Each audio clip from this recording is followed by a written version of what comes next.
5번째, 세계 속의 월마트 전략. 나는 몇 번이나 남편에게 쌤, 우리는 지금도 잘 살고 있는데 왜 계속해서 매장을 늘리는 거야? 왜 더 확장하려는 거야? 매장이 점점 더 먼 곳에 생기고 있어 라고 말했다. 그런데 17번째 매장을 연 후 나는 그 무엇도 우리 일을 막을 수 없다는 걸 깨달았다. 헬렌 월튼, 월마트 창업자 샘 월튼이 아내. 월마트가 대형 유통기업이라는 것을 모르는 사람은 없을 것이다. 그러나 그 기업이 얼마나 크고 빠르게 성장하고 있는지 구체적으로 아는 사람은 드물다. 다음에 얘기하는 사실은 거대한 월마트의 실체를 잘 보여준다. 매주 약 1억 명의 고객이 월마트에서 쇼핑하기 위해 몰려든다. 이것은 매주 미국의 모든 항공사를 이용해 비행기를 타는 사람이 8배에 해당한다. 평일 월마트의 하루 매출은 36개국 연간 국내 총생산보다 많고 약 2,500억 달러의 매출을 올리는 월마트는 세계에서 가장 큰 수익을 내는 기업이다. 이것은 여러 해 동안 계속해서 최고 자리를 차지했던 제네럴 모터스와 엑슨 모빌을 능가하는 매출액이다. 또한 월마트는 단일 민간 기업 기준으로 세계에서 가장 많은 150만 명의 직원을 고용하고 있다. 지속적으로 늘어나고 있다. 사실상 미 육군 군복을 입은 사람보다 월마트 유니폼을 입은 직원이 더 많을 정도다. 월마트는 3,600개에 달하는 미국 내 매장과 브라질, 중국을 포함해 해외에 펴져 있는 1,200개 매장을 원활하게 관리하기 위해 고위직 경영자가 이용하는 20대의 제트기까지 보유하고 있다. 아직도 월마트가 얼마나 큰 소매점인지 감이 오지 않는가? 그렇다면 다음 이 사실을 살펴보라. 월마트는 비디오와 DVD를 세계적으로 가장 많이 팔아 할리우드의 극장보다 더 큰 수입원 역할을 하고 있다. 나아가 월마트는 디즈니, P&G, 크래프트, 미국의 식품 제조 및 판매 업체, 레블론, 미국의 화장품 회사, 캠벨 수프, 질레트 등의 제품을 취급하는 가장 큰 유통회사다. 그뿐 아니라 미국에서 식료품, 장난감, 다이아몬드, CD, 의류, 애완동물 사료, 세제, 보석류, 스포츠용품, 비디오 게임기, 양말, 친구류, 치약, 안경, 건전지를 가장 많이 판매하고 심지어 부동산을 매매하며 사진 현상도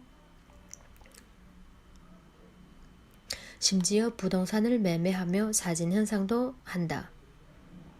잠깐 더 있다. 월마트는 휘발유도 팔고 꽃을 배달하며 휴가 상품을 예약해주는 것은 물론 인터넷 서비스도 제공한다. 여기에다 중고차 매매까지 하고 있다. 그렇다고 월마트가 이 정도 성장에 만족하고 있을 거라고 생각하면 오산이다. 1992년 창업자 샘 월튼이 사망할 당시 월마트의 규모는 지금의 20%에 불과했다. 이후 그 기업은 엄청난 성장을 이룬 것이다. 앞으로 다가오는 시대에는 더 빠르게 성장하겠다는 야심을 보이고 있는 CEO 리스콧은 이렇게 말했다. 우리 회사가 2배로 성장할 수 있을까요? 물론입니다. 우리 회사가 3배로 성장할 수 있을까요? 나는 충분히 그럴 수 있다고 생각합니다. 리스콧은 결코 헛봉을 떤 것이 아니었다. 월마트는 향후 10년 동안 매일 적어도 하나의 매장을 새로 개설해 연간 15%의 성장을 달성하겠다는 목표를 세우고 있다. 이미 월마트는 2010년에 연평균 판매율 1조 달러를 돌파했고 220만 명의 직원을 고용하고 있다. 월마트는 미국 21개 주에서 가장 큰 기업으로 매년 미국인 123명 중 1명을 고용하며 20명 중 1명을 소매업 직원으로 고용하고 있다. 만약 월마트가 계획대로 성장한다면 이들은 연간 10조의 달러 규모인 미국 경제의 10%를 차지할 것이다. 이 얼마나 놀라운 사실인가? 왜 당신이 건강을 소매업자에게 내주는가? 그렇다고 내가 거대한 성공을 이룬 샘 월튼과 그의 가족 또는 월마트를 비난하려는 것은 아니다. 월마트가 이룬 성공과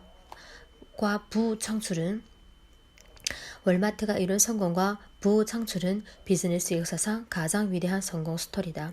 이들은 소매업 분야에서 최고지만 월마트가 하는 일은 다른 사람들이 가정용품 건강에서 금을 채굴해 이득을 취하는 것이다. 월마트는 소매업계에서 패스트푸드 업계의 맥도날드 같은 존재이며 이들은 사업을 뛰어넘어 하나의 아이콘으로 자리를 잡았다.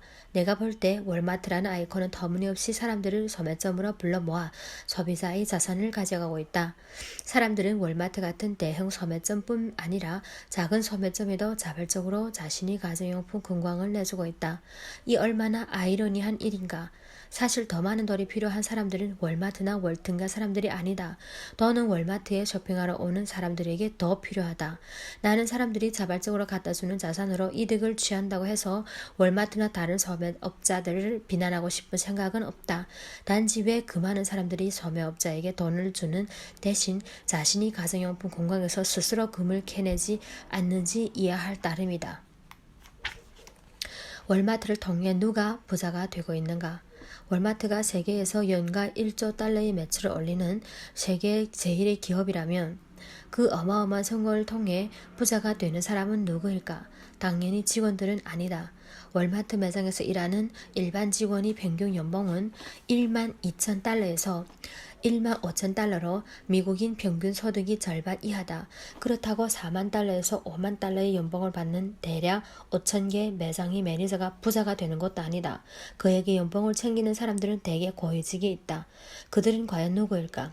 지역 매니저들은 연봉으로 25만 달러 이상을 받는다. 수석 매니저는 연간 수백만 달러를 받을 수도 있지만 가장 많은 돈을 버는 사람들은 바로 창업자 샘 월튼이 상속자인 대주주들이다. 샘 월튼은 사망하기 전에 월튼 엔터프라이즈라는 가족 파트너십을 만들었는데 이들이 월마트 주식이 38%를 보유하고 있다. 물론 그 주식은 월마트의 미망인 헬렌과 4명의 자녀가 동등하게 소유하고 있다. 그 주식을 달러로 환산하면 얼마나 될까? 약간의 차이는 있겠지만 각각 약 200억 달러에 달한다. 샘 월튼이 5 상속자는 38%의 지분으로 각각 퍼브스가 선정한 세계 500대 부호 명단에서 공동 4위를 차지했다. 만약 샘 월튼이 살아있다면 그의 재산은 좋기 1,000억 달러는 되었을 것이다. 이는 세계 제1의 부자인 빌 게이츠 재산보다 2배가 넘는 수치이다. 월마트 가족이 순자산이 어느 정도에 쉽게 감이 잡히도록 한 가지 예를 들어보겠다. 한 번은 월튼가의 5 상속자가 가족 자선기금을 모으기 위해 1,600만 달러 상당의 주식을 팔기도 했다. 그들은 그것을 판매해 8억 달러라는 자선기금을 모았다. 그러면 그들이 판매한 1,600만 달러어치 주식은 월튼가의 순자산에 얼마만큼 손실을 끼쳤을까? 1%의 채에 미치지 않는다. 그는 완벽하게 경제적으로 독립을 이룬 셈이다. 어마어마한 돈을 쓰고도 자산에 별다른 영향을 주지 않으니 말이다. 교훈을 주는 이야기. 어쩌면 월튼가가 엄청난 부자라는 것이 나와 무슨 상관이 있느냐고 생각하는 사람이 있을지도 모른다. 그렇지 않다. 그들이 부를 창출하는 방식은 우리와 많은 관련이 있다. 나는 월튼가가 창출한 부를 생각할 때마다 2가지 의문이 떠오른다. 하나는 월튼은 어떻게 부자가 되었는가 하는 점이고 다른 하나는 월튼가는 이미 부자인데 왜 사람들은 그들을 더 부자로 만들어주고 있는가 하는 것이다. 그럼 그러한 의문을 하나하나 생각해보자. 첫 번째로 샘 월튼은 어떻게 부자가 되었을까? 그는 골드러시 시절이 소매상들처럼 현명하게 행동해서 부자가 되었다. 즉 그는 소비자가 한창 늘어나는 시기에 일상생활에 필요한 생필품과 서비스를 공급해 부를 창출했다. 생활 필수품을 꾸준히 공급하는 것은 일확천금을 벌게 해주려는 화려한 사업이 아니다. 오히려 금광에서 금을 캐거나 복권에 당첨되는 것이야말로 한방에 일확천금을 얻는 화려한 사업이다. 하지만 샘 월튼은 가정용품에 금광이 숨어있다는 사실을 보았고 그것을 현명하게 지속적으로 공급했다. 1962년부터 1992년까지 30년 동안 월마트 체인점을 통해 엄청난 양의 생필품을 공급한 그는 결국 세상에서 가장 큰 부자가 되었다. 가정용품 공장에서 금을 캐는 것은 빠르고 쉬운 일인가? 그렇지 않다. 그러면 그것이 성공이 입증된 수입원인가? 그렇다. 월튼가보다 당신이 가족을 더 부자로 만들고 싶지 않은가? 이제 2번째 질문에 대답해보자.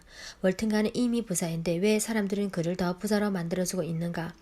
사람들은 흔히 돈을 절약하기 위해 월마트에서 쇼핑한다고 말한다. 그렇지만 사업가이자 교육자인 빌 퀘이는 자신의 베스트셀러인 프로슈머 파워에서 이렇게 지적한다. 10달러짜리 상품을 $10짜리 상품을 40% 할인한 가격으로 구매하면 $4를 아끼는 것이 아니라 $6를 지출한 것이다. 물론 월마트에서 쇼핑하면 일반 소매점에서 구입하는 것보다 더는 절약할 수 있다. 그러나 당신이 월마트에서 $6를 지불하고 물건을 구입할 경우 월마트는 $6만큼 부자가 되지만 당신은 $6만큼 가난해진다. 월마트의 수입은 당신이 지출하는 액수에 달려있다. 당신이 월마트에서 물건을 구입할 때마다 월등가는 더욱더 부자가 되고 당신의 가정은 더욱더 가난해진다. 당신이 힘들게 번 돈을 쓰기 위해 월마트로 갈 때 당신은 월마트가 당신이 자산을 소유하도록 만드는 셈이다. 그렇지 않은가? 한마디로 월마트는 당신이 가정용품 공방을 소유하고 있다.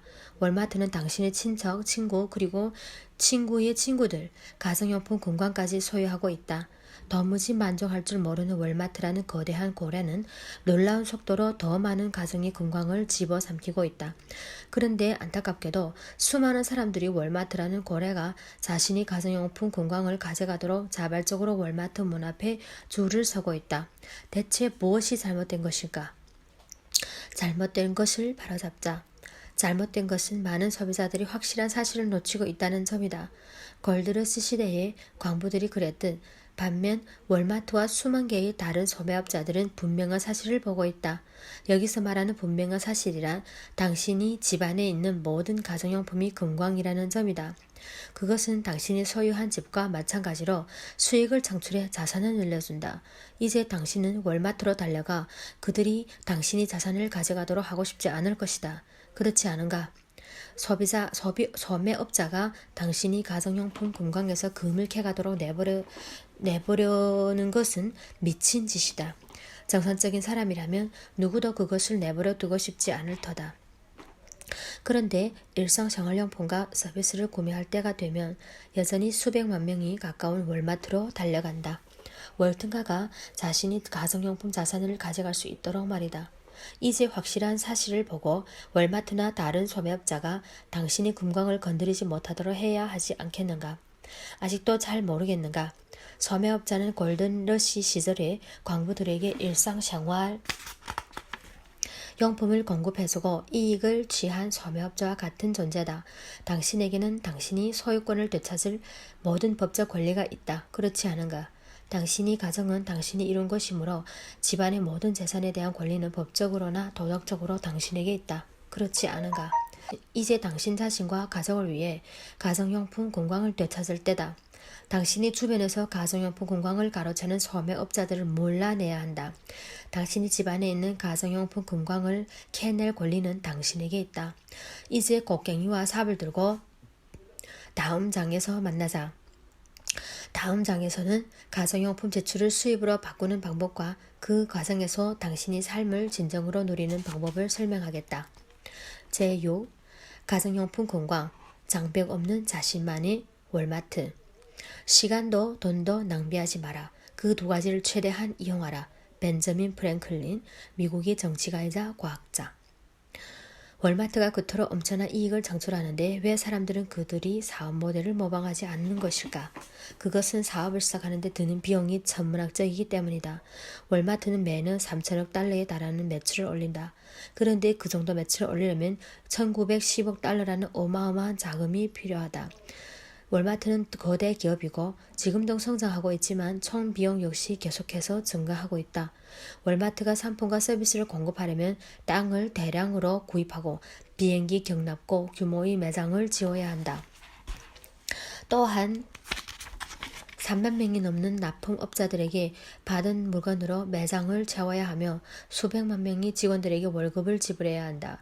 여기에다 지역별로 거대한 창고를 지어 물건을 구입하고 보관 및 운송해야 한다. 그뿐 아니라 전 세계 수백 개의 도시의 신문과 TV에 광고도 해야 한다. 그런 의미에서 현실적으로 월마트와 경쟁할 만큼 돈을 갖고 있는 사람은 없다. K마트가 도전했다가 실패했다.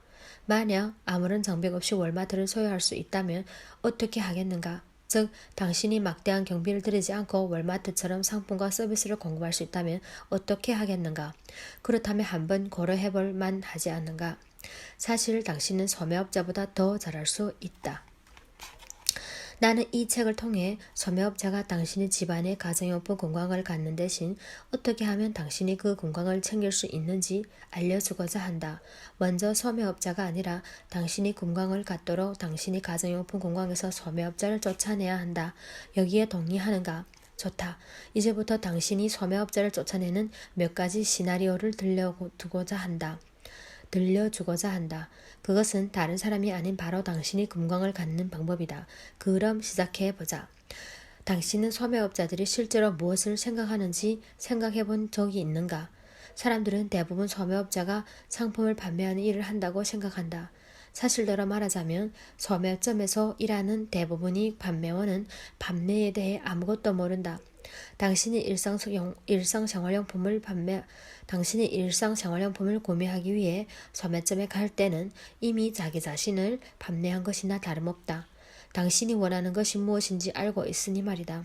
당신이 소매점에 가는 이유는 소매점에서 당신이 필요로 하는 제품과 서비스를 공급해주기 때문이지 당신에게 무언가를 판매할 사람이 필요해서가 아니다. 사실상 소매업자는 제조업체와 당신 사이의 중개인에 불과하다. 그 중개인이 당신이 집안에 있는 가정용품 건강에서 금을 캐내 이득을 취하는 것이다. 소매업자나 아닌 당신 자신이 이익을 얻기 위해 그들을 몰아내고 싶지 않은가? 당신이 일상생활용품을 구입하기 위해 소매점에 가거나 온라인 거래를 하는 대신 공급업체 혹은 제조업체와 직접 거래할 수 있다면 어떻겠는가? 그게 더 좋은 일이 아닌가? 물론이다. 당신이 공급업체와 계약을 맺고 모든 제품 관리는 그들이 해주면서 당신이 필요로 할 때 상품을 배송해준다면 어떻겠는가? 그게 더 좋은 일이 아닌가? 물론이다. 공급업체가 당신이 구매하는 모든 제품을 할인해주고 원할 때 환불까지 해준다면 어떻겠는가? 그게 더 좋은 일이 아닌가? 물론이다. 당신이 다른 사람들과 가정용품 건강의 개념을 공유하고 그들이 가정에서 제품과 서비스를 구매할 때마다 공급업체에서 당신에게 커미션과 보너스를 준다면 어떻겠는가? 그게 더 좋은 일이 아닌가? 물론이다. 지금까지 말한 더 좋은 내용은 가정용품 건강 개념을 잘 보여준다. 가정용품 건강이란 곧 매장 없는 자신만의 월마트를 소유하는 것과 같은 개념이다. 수십억 달러의 총 비용이 없어도 당신은 월마트를 소유하고 그에 따른 수익을 얻을 수 있다. 이는 위험을 무릅쓰지 않고 P&G를 소유하는 것이나 마찬가지다. 당신은 실직이나 파산, 그 밖에 어떠한 위험 부담이 없이 소비재 공급업체와 파트너십을 맺고 사업자가 얻는 모든 혜택을 누릴 수 있다. 정말 좋은 일이 아닌가? 물론 그렇다. 막대한 투자가 필요 없는 Anyway Money에 집중하라. 가정용품 건강을 자기 소유로 만들 때 무엇보다 좋은 점은 큰 비용이 드는 것이 아니라 Anyway Money를 기초로 한다는 사실이다. 당신이 소매 자산은 대부분 일상생활용품이며 이것은 정기적으로 재구매를 해야 한다. 가정용품은 대개 생필품이 아니라 어차피 Anyway Money로 구매한다. 말 그대로 수백 가지에 이르는 일상생활용품은 선택 품목이 아니라 필수품이다. 청소도구는 선택 품목이 아니라 필수품이다. 건강과 미용 제품은 선택 품목이 아니라 필수품이다. 지금 같은 패스트푸드 시대에 건강 보조식품은 선택 품목이 아니라 필수품이다. 필수품의 종류는 헤아릴 수 없을 정도로 다양하다. 모든 가정에서는 필수품이 떨어지면 그것을 재구매하기 위해 매주 또는 매달 수백 달러에서 수천 달러를 지출한다. 바로 여기에 금광이 있다. 당신이 필요로 할 때마다 돈을 지출해야 하는 제품과 서비스에 금을 캐낼 금광이 있는 것이다. 이윤을 창출하기까지 막대한 추가 자본이 필요한 전통적인 사업과 달리 가정용품 건강에서 금을 캐내는 사업은 전적으로 Anyway Money에 달려있다. 예를 들어 당신이 소매점을 하나 열 계획이라고 해보자. 당신이 위험 부담을 줄이기 위해 많은 사람이 그러하듯 프랜차이즈를 고려할 것이다. 이때 첫 고객에게 처음으로 상품을 판매하기 전까지 들어가는 모든 비용을 생각해보자. 먼저 프랜차이즈를 가입비를 지불하고 매장을 임대해야 한다. 또 선반에 진열할 제품을 구입하는 것은 물론 가게 오픈을 광고하고 직원들에게 월급도 주어야 한다. 이 모든 선행 투자 비용을 계산해보면 프랜차이즈 사업을 시작하기 위해서는 수십만 달러가 필요하다. 정말 놀랍지 않는가? 더구나 들어가는 비용은 어마어마한데 그 사업을 해서 수익을 창출할 수 있으리라는 보장은 없다. 미안하지만 이건 사양한다. 반면 집안의 가정용품 공방에서 금을 캐내는 사업은 그와 정반대다. 그 사업은 애니워이 머니를 기반으로 하며 추가로 들어가는 비용은 거의 없다. 살아가려면 어차피 가정용품이 반드시 필요하지 않는가. 가정용품 공방에서 금을 채굴하는 사업이 좋은 기회인 이유가 바로 여기에 있다. 들어가는 자본은 없지만 그 성과는 매우 크다. 내가 가정용품 공방을 매장 없는 월마트라 부르는 것도 이 때문이다. 당신이 거대한 비용을 투자하지 않고서 월마트의 혜택을 누릴 수 있다. 이보다 더 좋은 것이 어디 있겠는가? 어떻게 참여할 것인가? 많은 자본을 투자해야 하는 일반적인 사업과 달리 가정용품 공방 개념은 당신에게 경제적 부담을 주지 않는다.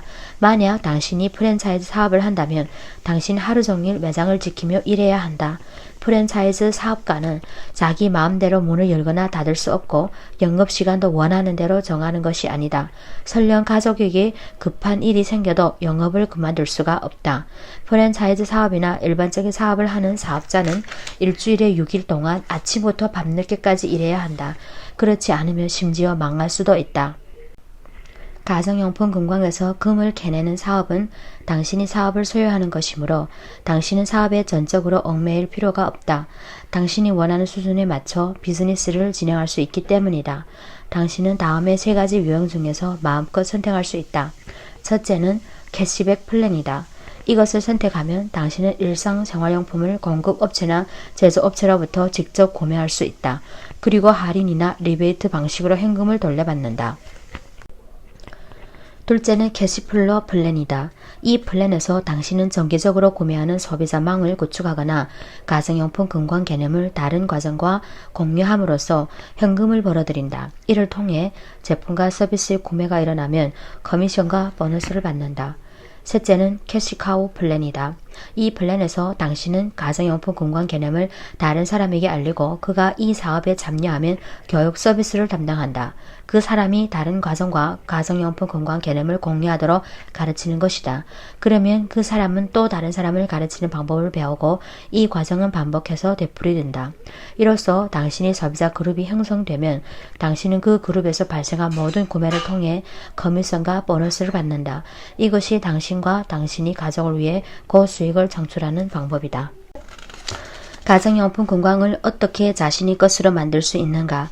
사람들은 대부분 캐시백, 리베이트보다 캐시플로, 현금 흐름이나 캐시카우, 고수익의 플랜에 더 관심이 많다. 이것은 비난받을 일이 아니다. 누구나 쇼핑할 때는 할인을 받거나 싸게 구매하는 것을 좋아한다. 그렇지만 당신이 나와 같다면 할인 상품을 구매하면서 몇 푼을 아끼는 것보다 수입원을 다양화하는 것에 더 관심이 많을 것이다.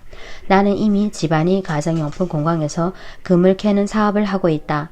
내가 일을 하든 하지 않든 계속해서 저절로 돈을 버는 수익 시스템을 만들고 싶었기 때문이다. 다음 장에서는 이것에 대해 다룰 생각이다. 가정용품 건강을 통해 어떻게 최고의 이익을 창출할 수 있는지 알아보자. 샘 월튼이 하나의 매장에 만족하지 않았듯 당신도 당신의 집안에 있는 금광만 채굴하는데 만족하지는 않을 것이다. 그러면 다음 장에서 당신의 집안의 가정용품 건강뿐 아니라 세상의 모든 가정용품 건강에서 금을 채굴하는 방법을 알아보자.